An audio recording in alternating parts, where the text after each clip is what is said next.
நீங்க நன்றி செலுத்தும் விதத்தில் நன்றியோட வாழ்றதுக்காக இறந்த பின் உபயோகிப்பிக்கிறேன்னு சொல்றான்.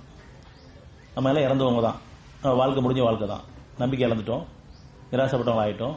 இதுக்கு மேல் வாழணுமான்ற அளவுக்கு மனநிலை வந்துருச்சு. அங்கிருந்து வாழ்க்கை ஆரம்பிச்சிருக்கு. நம்ம தூய்மையாக்கப்பட்டிருக்கோம், தூய்மை வழியை காண்பிக்கப்பட்டிருக்கோம், சுகப்படுத்தப்பட்டிருக்கோம். எதுக்காக அப்படின்னு சொன்னா 2:56 நீங்கள் நன்றியுடையதாக இருக்கும் பொருட்டு நீங்கள் இறந்த பின் உங்களை உயிர்ப்பித்து எழுப்பினோம். இது நம்ம இறந்ததுக்கப்புறம் எதிர்ப்பு கிடையாது. ஏன்னு சொன்னா இறந்ததுக்கப்புறம் எப்படி நன்றி கொடுக்க முடியும்? கால அவசரம் முடிஞ்சிருச்சு. இருக்கிற காலத்தில் சொல்லவும் செய்வோம், நான் டெய்லி சேர்த்து பிழைக்கிறேன் அப்படின்ற அளவுக்கு கவலையிலையும் பயத்திலையும் மனசுல பல குழப்பங்கள்ல ஏண்டா பொழுது விடியுது பொழுது போகுதுன்ற அளவுக்கு சில இரவுகள் பயமா இருக்கும், சில பேர் பகல் பயமா இருக்கும்.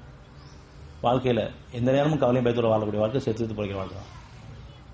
அப்படி நம்ம இருந்த மனநிலையை மாற்றி அமைச்சு அந்த அச்சத்தையும் கவலையெல்லாம் நீக்கி அமைதியை கொடுத்து நம்மளை புதியவை படைச்சு தெளிவுல கொடுத்து வாழ்க்கை வழி அமைச்சா மறுபடியும் மாறி போயிடும், நன்றியுள்ளாயிரும். மனிதன் மகா நன்றியுள்ளாயிரும். நம்ம அகப்பார்வை கவனிக்கும் போதுதான் தெளிவுகள் கிடைச்சிட்டு இருக்கும். சில பேர் சொல்லுவாங்க, நீங்க என்ன குதிரைக்கு கடிவாளம் கட்டுற மாதிரி ஒரே மாதிரி போயிட்டு இருக்கிறீங்க, மீட்டிங் போறீங்க வர்றீங்க குர்ஆன் படிக்கிறீங்க, அல்லது வேற எதையும் பார்க்க மாட்டீங்களா கேட்க மாட்டீங்களா அப்படின்னு ஒரு ஏளனமாவும் பரியாசமோட பேசுவாங்க. நம்ம அப்படித்தான் இருக்கணும். ஏன்னு சொன்னா எல்லா வழியும் போயிட்டு வந்துட்டோம், அறிவை கொண்டு பல வழிகள் போயிட்டு வந்தாச்சு. எல்லாமே அழியக்கூடிய வாழ்க்கை தெரிஞ்சு போச்சு. எல்லாத்தையும் பல கஷ்டங்கள் பட்டுட்டோம், எல்லாத்துலேயும் மீட்டு கொடுத்துருக்கான். இப்போ நமக்கு இதுதான் இந்த வேதம், நம்ம அகப்பார வாழ்க்கை, குணங்கள், இறைவன், இவ்வளவுதான். அமைதி, நிம்மதியான ஆரோக்கியமான வாழ்க்கை. நம்ம ஒன்று நம்ம வேலை ஒன்றுன்னு சொல்லுவோம். அடுத்தவங்க வாழ்க்கையை நுழைஞ்சு ஆராய வேண்டிய அவசியம் இல்லை.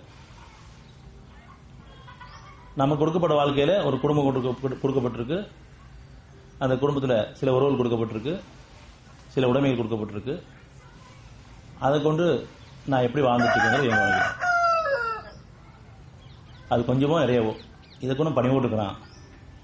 இறைவனை வாழ வச்சுக்கணும் பயபக்தி விட்டுக்கிறோமா, அல்லது மறுபடியும் என்னோடதுன்னு பெருமை கொண்டுறோமா, நம்ம அதிகாரத்தில் இருக்கிறோமா, ஆணவத்தில் இருக்கிறோமா, கொடுக்கப்பட்டவர்கள் அடிமையாக்குறோமா, நம்ம குடும்பங்களையும் நம்முடைய உறவினர் நெருக்கமான உறவினர்களையும் நம்முடைய உதவியாளர்களையும் அடிமையாக்கி வச்சுருக்கிறோமா, அல்லது அவங்களோட கனிவாகவும் கண்ணியமாகவும் தன்மையாகவும் மென்மையாக நடந்துக்கிறோமா, அவங்களுடைய குறைகளையும் பொறுத்து வச்சு மன்னிக்கிறோமா, அவங்களும் சமாதானம் விரும்புகிறோமா, அவங்களுடைய குறைகளை நிறைவு தேடுறோமா. இப்படி பல அவகாசங்கள் நம்ம ஒவ்வொருத்தருக்கும் ஒரு குடும்பம் கொடுக்கப்பட்டு ஒரு சொற்ப மக்களையும் கொடுக்கப்பட்டிருக்கும். நம்ம உலகம்லாம் இவ்வளவுதான். உலகம் எவ்வளவு பெருசாக இருந்தாலும் சரி, நம்ம பார்க்குறவங்க பேசுறவங்க பழகுறவங்க நம்ம குடும்பம் தான் நமக்கு உள்ள உலகம். அந்த உலகம் இப்படி வாழ்ந்துட்டு இருக்கோம்.